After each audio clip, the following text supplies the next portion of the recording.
My name is Andrew Stotts, and I want to welcome you to the Valuation Masterclass debate.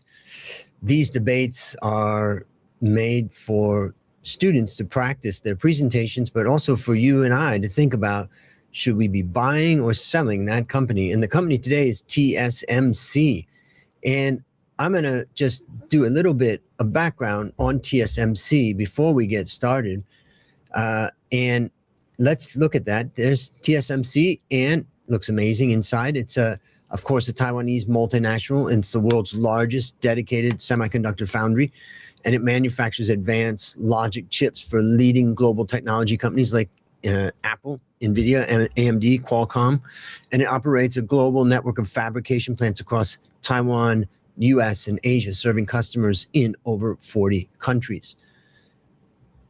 So it has 15 major manufacturing sites, and the first thing it has is advanced fabrication plants, or what we call fabs, and it's high volume facilities producing leading edge and mature chips.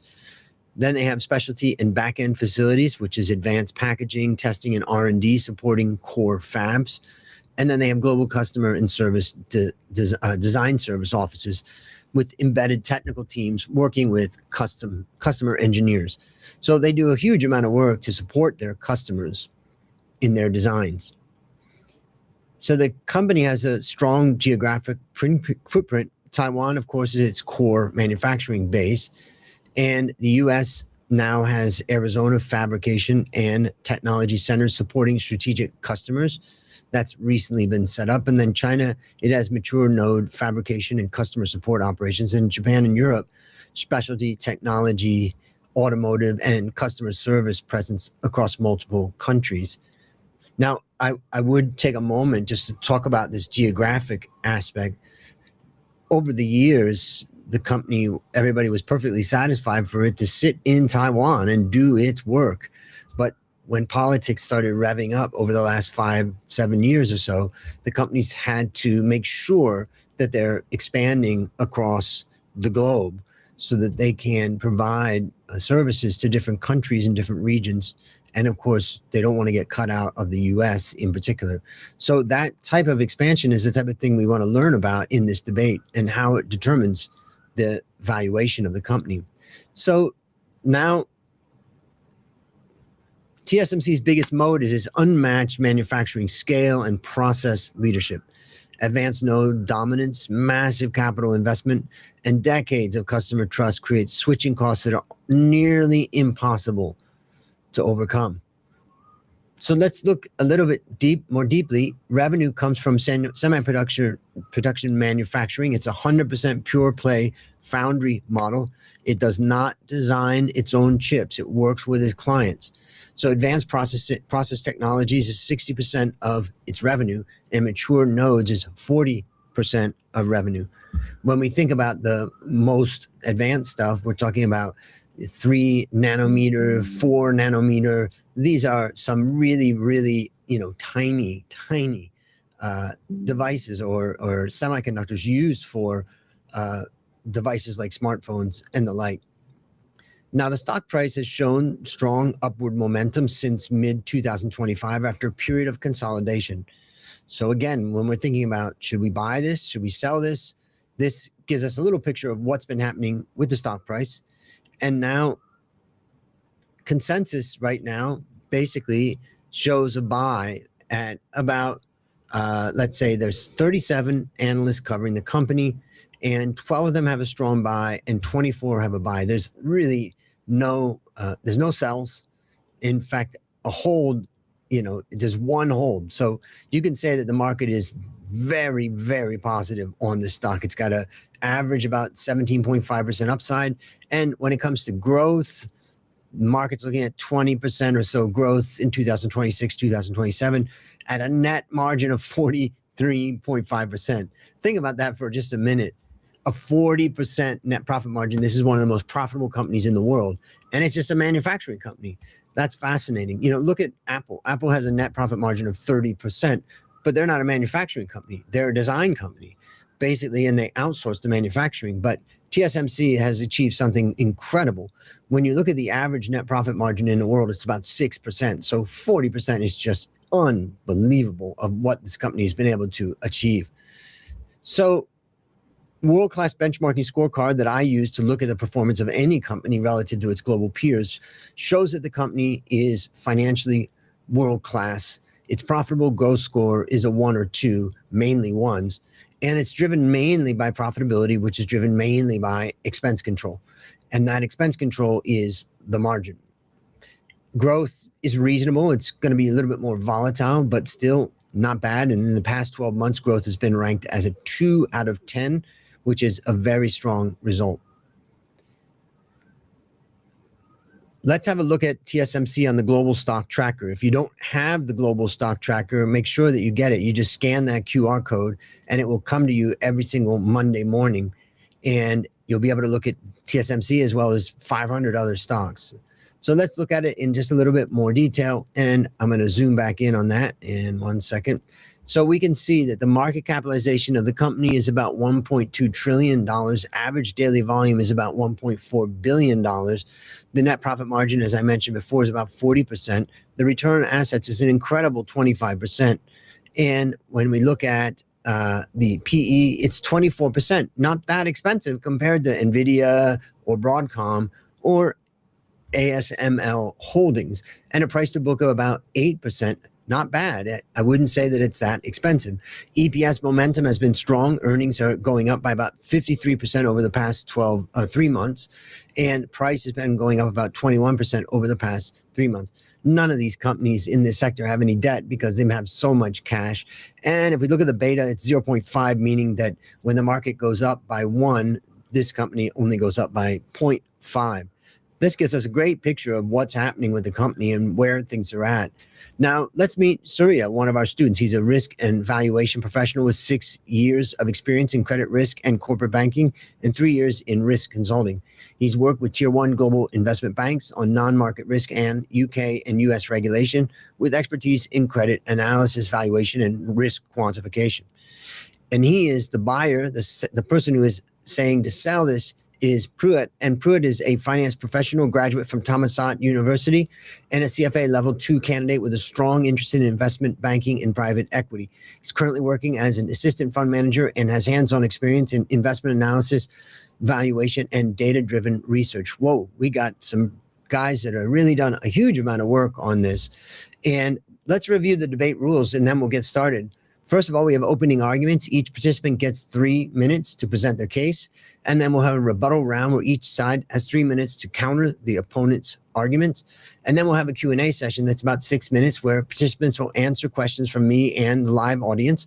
We do have some people on the audience right now that are making some comments. I see Roman's out there. Good to see you, Roman.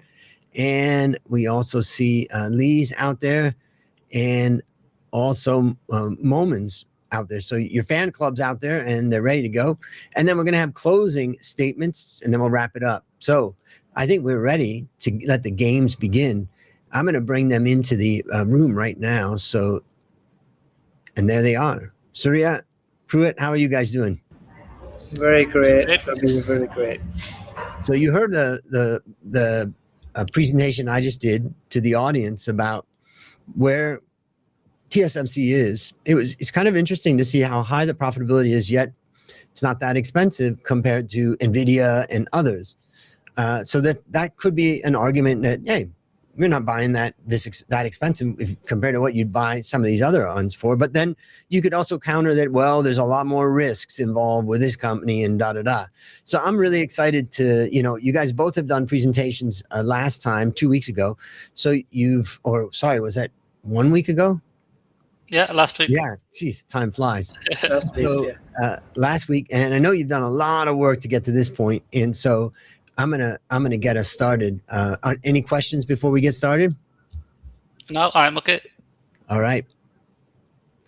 Good. So we're gonna start off with you, Surya, and you're gonna have 3 minutes for your opening argument. The first thing I'm gonna do is I'm gonna take Pruitt out of the screen here. 1 second.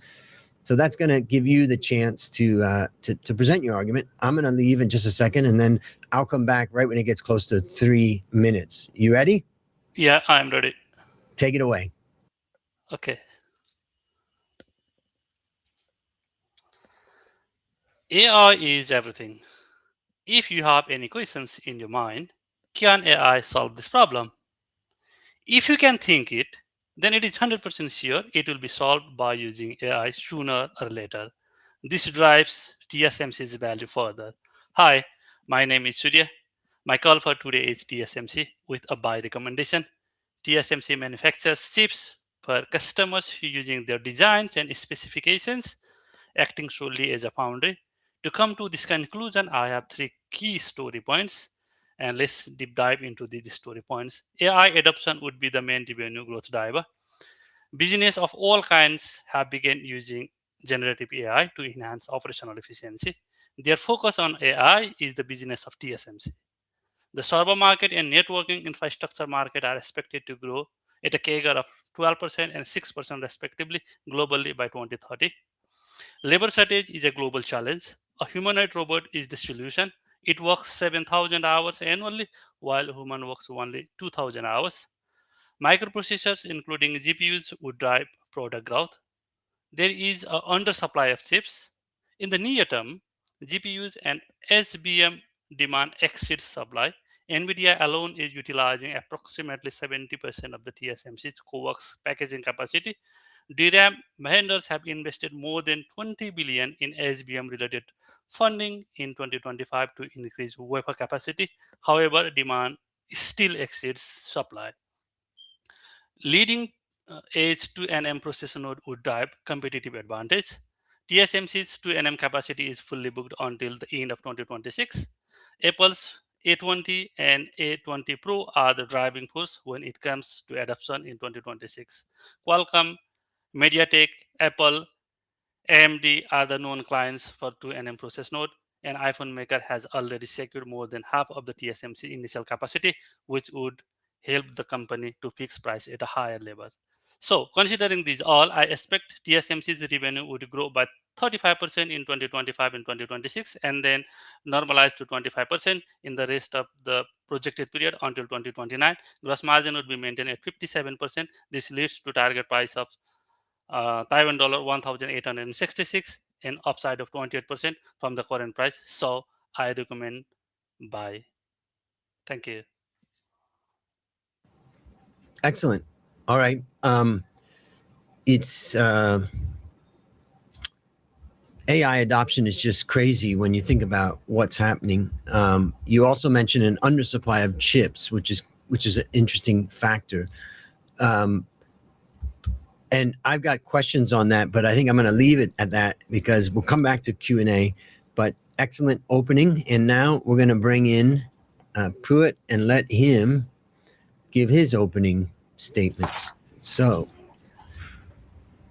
all right. Okay. Pruitt, you ready? Yeah, I'm ready. Okay, so just take your time. I'm going to exit, and I'll start the timer as soon as you start talking. Okay. All right. Whoops, I'm leaving now. So my recommendation is on sales size.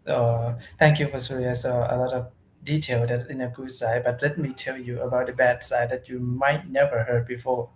So my first story is about the AI inability to monetization.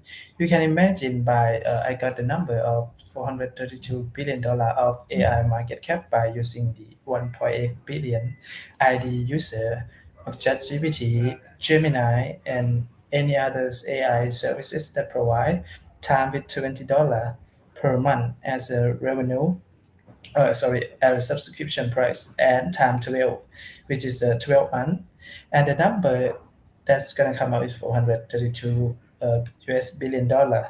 However, the reality number in this case we found out that's only 12 billion dollar. So it's reflect only like conversion rate only 3%. So my question is on the demand side on B2C in this inability to correct and make the customer to pay for the service has a very essential utility required. So this is the first case. And the second case is about the incoming of Intel X in the infrastructure. You can imagine that NVIDIA is one of the biggest customer to TSMC. However, remember that Intel is buy a stock in NVIDIA is buy stock in Intel around 5 billion US dollar, and it means that Intel it means that Nvidia would like to play this game much more in detail. So that's it, and it will steal the revenue share from TSMC. And the last one is about the B2B market. According to McKinsey number, only 10% of enterprise have successful scale Gen AI, and even they can deliver 2.5x on RYC. But the problem is about the hallucination or the trust of the data that generate by AI. So let me lap up and summarize what is the reason by on sales side. First is about the unable to monetization in AI for B2C. Second will be the Intel 18A with that can steal TSMC market share into nanometer chip. Third will be the AI for B2B that seem to be totally unpredictable and demand still unreliable. So that would be the case that I recommend to sell. Excellent. Okay, so now I'm going to switch us out here. Hold on, I'll bring in Surya just for a second. Okay, so well done. And before we go to the next round, let me just introduce, we are now going to go into the rebuttal round. And the rebuttal round is where guys are able to rebuild your arguments and counter the arguments of the opponents. And so let me just do that now. And we're going to start with Surya. So I'm going to remove Pruitt out of there. And Surya, why don't you start your rebuttal round? Sure. Whoops. Thank you, Fred, for your arguments. However, I'm afraid, my friend, I can't agree with your arguments. Will the demand for chips slow down? Short answer is no, because AI adoption rate is increasing and demand is higher than supply. I don't think AI monetization gap will slow down chips demand, because chips demand is driven by computational power used by businesses, cloud providers, and governments, not run by large scale workloads. The governments to run large scale workloads, not by consumers who pay US $20 per month. Similarly, hyperscalers such as Microsoft, Google, Amazon, Meta are spending tens of billions in capex, regardless of short term consumer monetization. This is not a short term game. This is not a short term game. Even if consumer AI monetization lags, data training, data inference, and AI infrastructure build out continues to grow, which is exactly where TSMC's revenue comes from.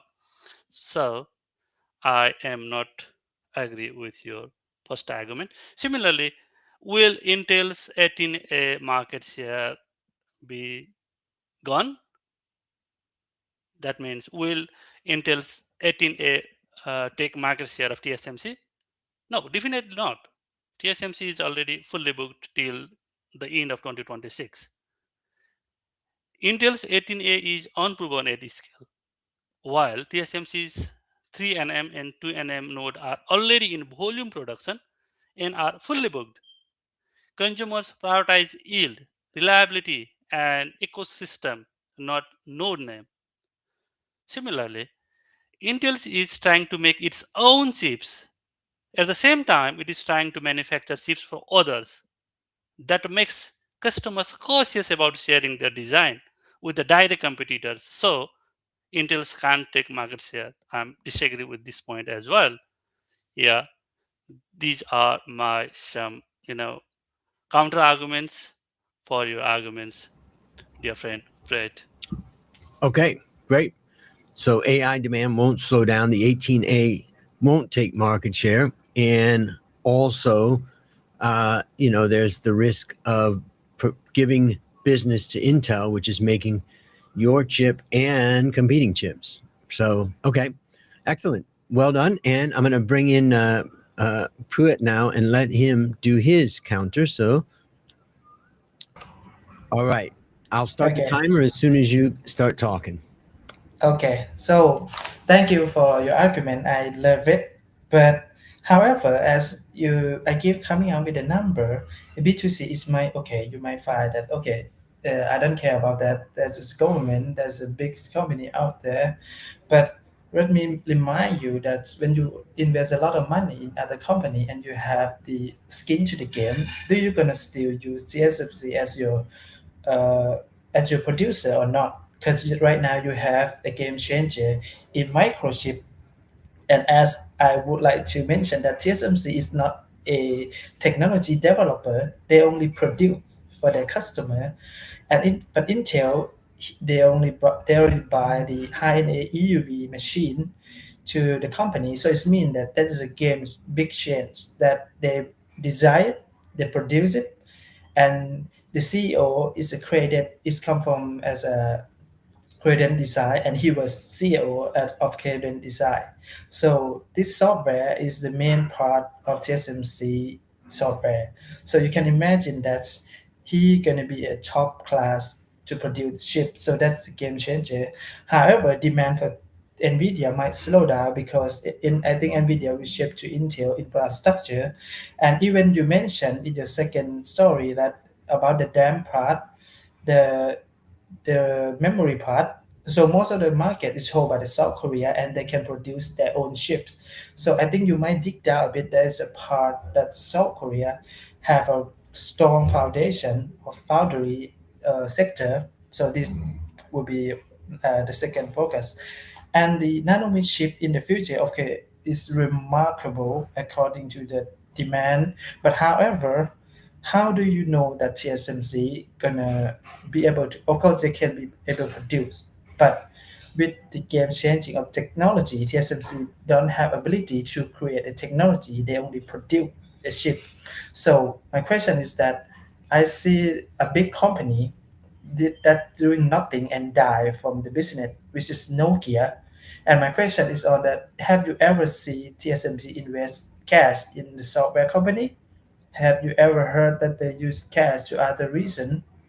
They mostly hold cash, but what the benefit of cash? They cannot build a return. They cannot ship you to another dimension.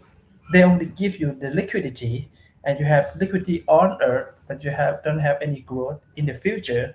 So that's it. I think TSMC is lacking of the future parts. You can mention that. All right. So,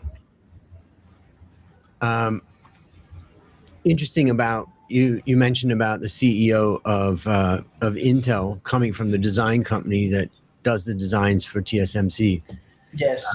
which I I don't was know. I mean, Intel. okay. And also you mentioned about South Korea having, the capacity of foundries. Yes. Interesting. Yep. Okay, let's now bring Surya back in. 1 second. Okay. So now we have reached the Q&A session, and in the Q&A session, we're going to have 6 minutes of questions. We do have questions coming in, and so I'm going to go through those questions. Remember that this Valuation Masterclass debate is sponsored by the Valuation Masterclass Bootcamp, where you can become a valuation expert in months, not years. So, and these guys are demonstrating it, that's for sure. All right, so we're going to move into the Q&A. I just want to set the timer. And I would say, unless a question is directed at you, just start answering it. If it pertains to you, feel free to just, start going on that question. So let's look at some of the questions that we got. So the first question is AI demand sustainable or a bubble? For me, it's a bubble. Okay. I take these questions. Yeah. And I say it is sustainable. The reason is, as I mentioned in my opening statement, everything is artificial intelligence now. Smart city, medical is smart, telemedicine, and we are here debating each other on a platform that is also part of AI. So everything is AI, then how can we say it is not sustainable? And how can we say bubble? So it is 100%, it is sustainable. Okay, Okay, so in my side, yep, okay, go I ahead, go have ahead. the opinion. I have Yep, the yep. opinion that's. Do you remember the revenue structure of TSMC? That's only 14% is IoT and another. I mean, it's a sum of automobile and the IoT. So the main part still as the SPC and the smartphone. So the thing is that you might think that's around us, but of course it's a very big chip like 7 nanometer, and the most important part is about 3 to 5 nanometer chip. But however, I mean, it looks strong, but in real life, we pretend just like a first step toward everything is like too over, like a bubble. That's more I'm asking. Okay, let's keep moving, and then we'll go to the next one. If a major customer tries to build their own chips or use multiple supplier, how secure is long-term demand? You know, you do hear this news coming out about Amazon and Microsoft, and it's all of a sudden, does that mean that everybody can make a chip and TSMC is just going to be left in dust? Okay, Go I ahead. take these questions. Yep, yep. Yeah, they can build their own chips, but remember, building a chips is not a short-term game. You know, we have to. That means company have to invest a lot on research and development, and after if this get succeed in the research and development, then also they have to invest huge amount of time to manufacture it. It is not just like a trading business, buying from somewhere and selling to other. It's not. It is Mm. manufacturing, and it is the technology manufacturing, not just making rice and something like that. This is not that easy. So it takes time. So do other customers manufacturing affect the demand of TSMC? No, because TSMC is already a market leader with 65% market share. And the nearest competitor who have market share is less than 10%. So it is almost impossible. Okay. Let's go to the next question, and this is for you, Surya. According to Allianz and DBS Bank, China will be self-sufficient for 50 to 60% of its local chip production by 2030, with local champion SMIC leading the way. How will TSMC mitigate that risk? Yeah, really interesting questions. Mhm. Yeah. Yeah, TSMC, I already mentioned in the previous question answers section as well. TSMC is the market leader with 65%. And 65%, for example, if the nearest competitor, another, let's say, 50% and 60% local chip production by 2030, it will be in 2030, not tomorrow or not in 2025 and 2026. It takes time. By the time, I believe TSMC do even better, and even they being aggressive when their competitors are growing. That means they will develop some strategy to tackle on that, to tackle their competitors strategy as well. So I don't think it will be impact in the short run. So TSMC will be still a market leader, and that doesn't affect Okay. TSMC in the short run. And Pruitt, you have any thoughts on that? Well, I've been the local champions SMCI on the way to SMC. I don't think so. I agree with him that SMCI is not a challenger for TSMC in this case.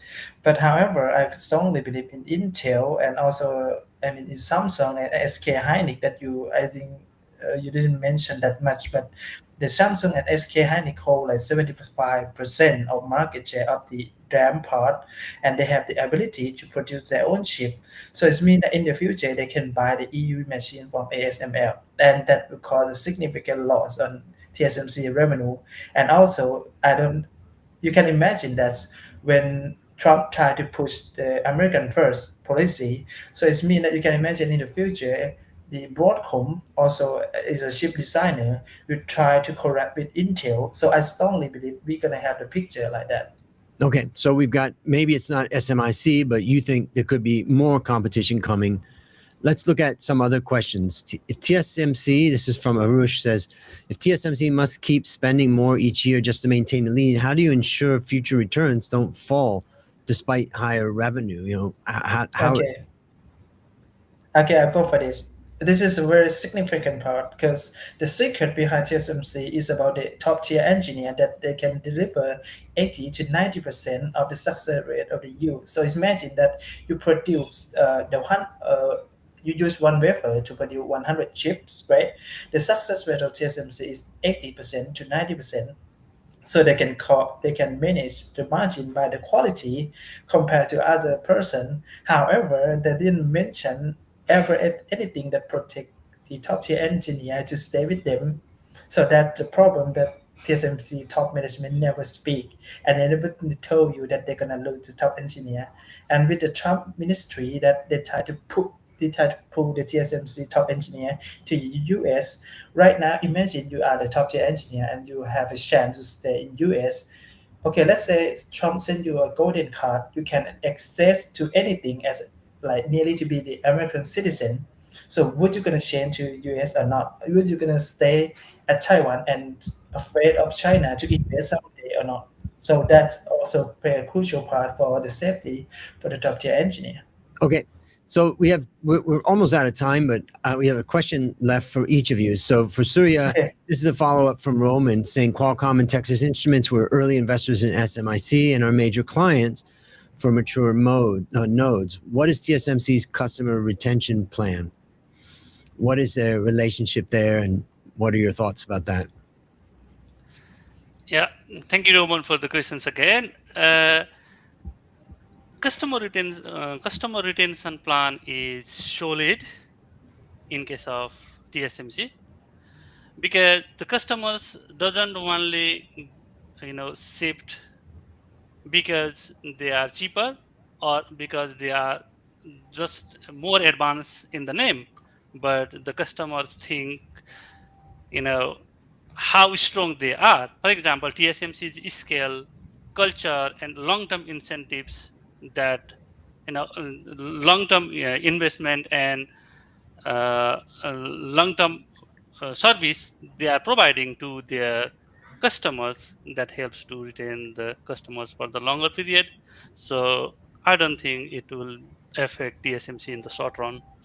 Okay, and Pruitt, you just got a little bit of time to answer this. Would you see Apple making a switch to another foundry such as Samsung? Apple is known for switching around.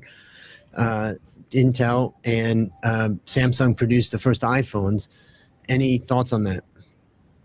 Okay, and my thought is about they're gonna stick with TSMC around 2 or 3 years, but in the future, with the Trump administration, try to build the American first, and also remember that the U.S. government also invests in 10% of stake of Intel, so they will try to force Apple in any way to use Intel infrastructure in the future for sure.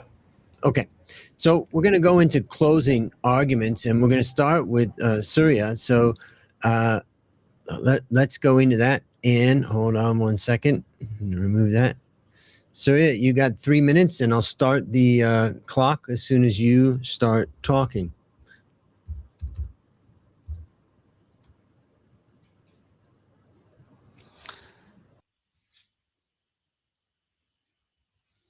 Yeah, thank you, Fred, and thank you, Andrew, for this opportunity. And especially thanks to Fred for your arguments. I'm really happy, and I got a chance to know something which I haven't looked it before about TSMC. So it's conclusion. At a conclusion, I really enjoyed this opportunity debating with my friend Fred. Thank you. Thank you, Prit, for your arguments again. So, the whole discussion comes down to a single point, that is, semiconductors are the backbone of artificial intelligence infrastructure. Demand is driven by enterprise data centers, hyperscaler capex, not by consumer subscriptions. The demand is real and growing. At the same time, GPUs, SBM, and advanced packaging remain undersupplied, giving TSMC strong pricing power. Most importantly, TSMC's 2nm capacity is already fully booked through 2026 by customers like Apple, AMD, and Qualcomm. That provides revenue visibility and reinforces that technology leads. Risks around Intel, talent, short-term monetization are just speculative. TSMC's execution, customer trust, and capacity leadership are the facts. So, considering these all facts, I strongly say it is a buy, and TSMC is a good company, and it adds value in the future. Thank you. Excellent. All right. Now we are ready for your arguments, Pruitt. Let's see. Take it away. Go ahead. Whoops. May have lost him there. There we go. Coming back. Little technical difficulty. I mean, Okay, you there's gotta start again. okay. Sorry Yep. about that. I Yep. try to fix this. I don't know why, but there's the light out around my place.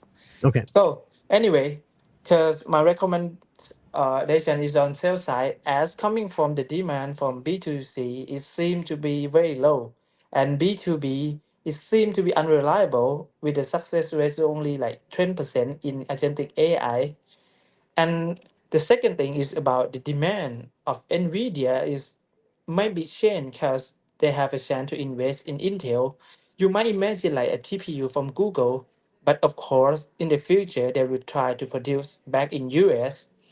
On the memory part, most of the company is in South Korea. You can imagine 75% of global market, which come from Samsung and SK Hynix. But however, as I mentioned, that they can produce their own chips, so TSMC will not gonna be a producer for them in any short term.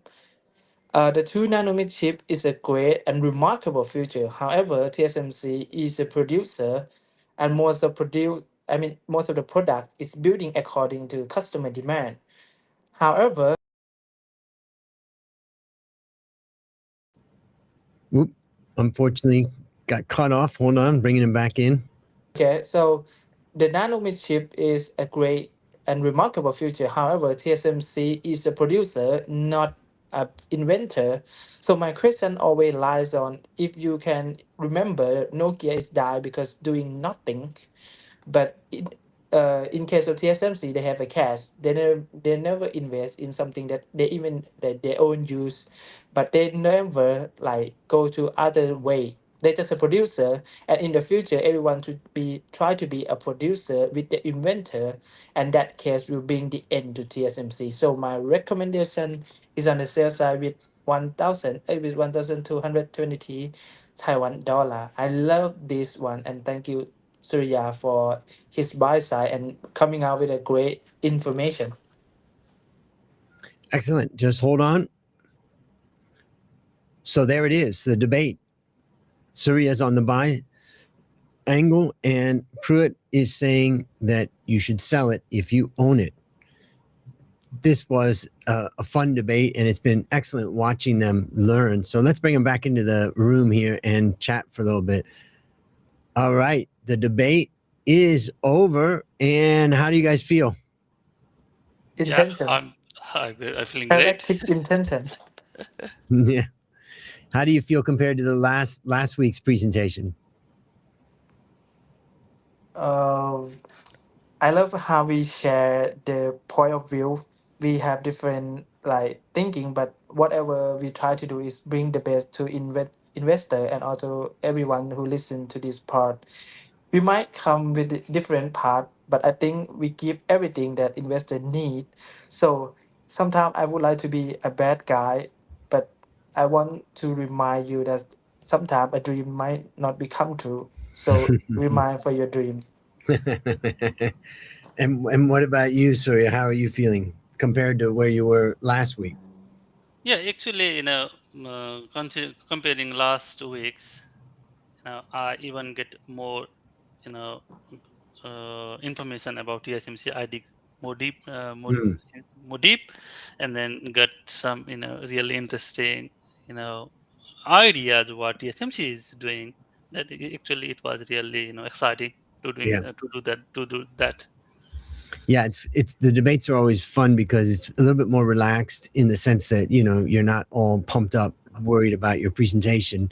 So I enjoy it. But yes, it was good, and we had some good questions. And here, let's see. We got some nice comments. Momin said, "Well done, lads," and Lee said, "Well done, guys. Great TSMC debate." And we got another one who says, "Intense and great debate. Well done, and keep on rocking. And great job." And even Roman said, look at his tough questions. He said, great and valuable insights from both sides. Great questions from Roman, a boot camp graduate from Boot Camp 15, and he's on top of these things. So it's great to see that participation. All right, I'm going to see you guys in the Slack channel. So I'm going to let you go now. It is New Year's Eve, so it's 6:30 here and 6:40 here in beautiful Bangkok. I'm going to go sit down with my mom for a little bit and ring in the new year. Well, we're probably going to be in bed by 8 p.m., but, all that. So Happy New Year to all. Happy New Year. Happy New Year to everyone. See you Sorry guys. about that. Yep. I just got accident around my face. Yep. So that was it. A great debate. A lot of different topics going over. I really enjoyed it, and hopefully you learned from it. If you want to build a competitive advantage in company valuation, join us in the next Valuation Masterclass Bootcamp, and that is happening in February of 2026. 2026, I hope, for you is going to be an